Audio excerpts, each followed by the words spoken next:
kecebong. Waduh, apaan tuh kecebong? Ketawa kencang bila ada tugas amsyong. Wow, jadi kita mau ngapain nih hari ini sekarang? Kalau hari ini tuh kita mau bahas hal yang enteng-enteng aja tapi serius dikit lah ya. Serius, apaan tuh kira-kira? Aduh, serem ya mulai nadanya serius. Kagak bercanda doang gitu. Kita itu hari ini mau bahas yang berhubungan dengan pemilu lah pokoknya. Oh ya, aku ingat. Kita mau bahas hasil wawancara pemilu kita minggu lalu nggak sih? Oh astaga itu toh. Ya udahlah, ayo kita mulai. Kita mulai nih. Kita perkenalan dulu nih. Aku Desta. Aku Dela. Aku Esa. Nah, oke kita mulai ya. Nah, untuk yang pertama, aku akan bahas tentang pemilih pemula nih. Nah, pemilih pemula ini mempersiapkan surat undangan, KTP, dan mencari informasi calon sebelum pemilihan. Mereka mendapatkan informasi dari keluarga atau internet. Di TPS, mereka menyerahkan undangan, menuju giliran, memilih bilik, dan mencelupkan jari ke tinta. Karena kurang pengalaman, mereka mencari informasi tentang visi, misi, dan rekam jejak calon. Setelah memilih, mereka merasa tegang dan menunggu hasil. Mereka berharap pemilu mendatangkan bebas politik uang dan meningkatkan kesadaran pemilih muda agar tidak asal memilih atau golput. Nah, lanjut ke pemilih lanjut ya. Kan dari hasil wawancara kemarin, kita kan udah ngebandingin dari pemilu waktu ke waktu. Nah, dari pemilu sekarang tuh pastinya lebih berkembang ya, dengan sistem yang lebih jelas, perangkat canggih, dan pastinya kan perhitungan suara yang lebih cepat dan secara transparan. Nah, kalau dibandingin yang dulu juga, petugas KPPS yang sekarang tuh udah lebih terlatih, walaupun masih perlu peningkatan dalam penggunaan teknologi. Nah, menurut narasumbernya nih, media dan kampanye tuh berperan besar dalam membantu pemilihan, memahami visi dan program calon. Terus untuk meningkatkan partisipasi, katanya sosialisasi harus lebih gencar. Dan harapan dari narasumbernya sih, semoga kedepannya ada kesiapan peralatan, pelatihan optimal, dan semoga semakin minimnya kesalahan penghitungan suara agar pemilu semakin efektif dan transparan. Nah, yang terakhir nih dari panitia kita, panitia KPPS. Jadi panitia KPPS itu tuh bertugas buat mendata pemilih, terus bagi undangan juga, terus memastikan itu pemilu itu berlangsung dengan tertib dan adil. Nah, sebelum dari acara pemilunya itu dimulai, H-1-nya itu mereka itu melakukan uji coba atau gladi resik sebelum memulai pemilu yang di keesokan harinya gitu. Jadi supaya dipastikan supaya acara itu berjalan dengan lancar. Nah, terus setiap anggotanya ini tuh juga punya peran yang khusus nih, seperti memanggil pemilih, mencatat suara, dan juga mengarahkan para pemilih untuk ke arah bilik-bilik sesuai sama nanti buat pemilunya nanti. Nah, terus kalau dari kata narasumber nih, tantangan terbesarnya itu adalah ketika salah satu warganya itu dia komplain karena gak dapat surat undangan.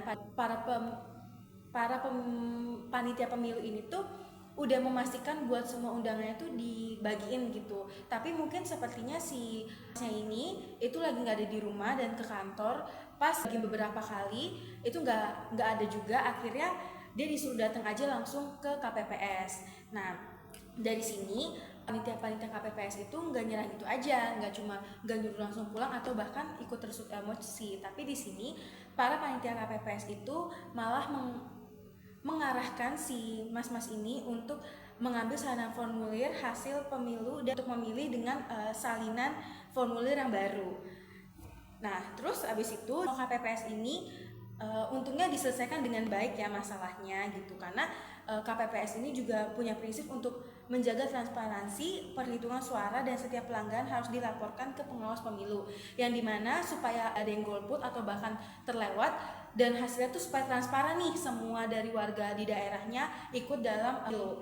Terus ya untuk menjadi bagian dari KPPS itu, ini tuh memberikan pengalaman kalau kata narasumber, karena pesta demokrasi ya membuat narasumbernya juga bangga, juga masyarakat tuh lebih sadar nih kalau penting banget loh menggunakan suara kita untuk memilih pemimpin yang baru untuk Indonesia. Nah, sekarang aku mau tanya nih, gimana nih perasaan kita setelah terutama kalian berdua setelah kita ngelakuin wawancara kemarin? Mulai dari aku dulu deh. Boleh. Nah, kalau aku sih belajar banyak ya dari cara kerja bukan panitia aja sih, dari cara kerja pemilu ini, terutama dari pemilih pemula, pemilih lanjut, dan terutama panitianya nih. Nah, terus Mbak nih lanjut Dela. Oke, kalau dari aku sih dari wawancara kemarin ya, aku jujur deg-degan karena takut salah ngomong ke narasumber ya. Apalagi narasumber yang kita wawancara tuh ada 2 orang yang umurnya lebih tua dari kita. Cuman dari situ kita belajar gimana caranya berkomunikasi dengan baik. Dari wawancara yang kemarin juga, yang kita wawancarain teman kita, narasumber pemilih pemula, kita jadi belajar gimana sih caranya buat memilih yang baik dan bagaimana caranya untuk bisa melakukan pemilihan secara dengan teratur.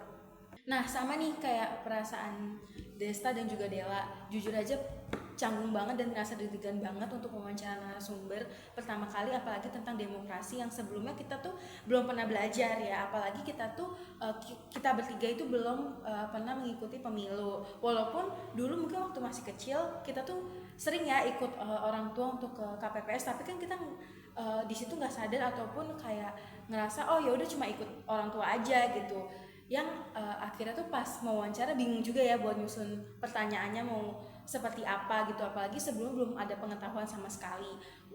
Kalau misalkan sama teman kita nih narasumber pemilih pemula mungkin agak santai ya, karena kan sering ketemu dan juga biasanya tuh bahasanya tuh lebih santai walaupun tetap dengan sopan gitu. Di sini tuh juga banyak banget dapat pengalaman, apalagi setelah wawancara panitia KPPS. Ternyata tugas KPPS dan juga sebagai masyarakat tuh gak mudah, apalagi buat nentuin hasil dari tentuan kita untuk memilih pemimpin nanti. Itu saja dari kelompok kami ya, kelompok Kecebong. Sampai jumpa di lain waktu dan mohon maaf jika ada kesalahan kata selama podcast kami ya.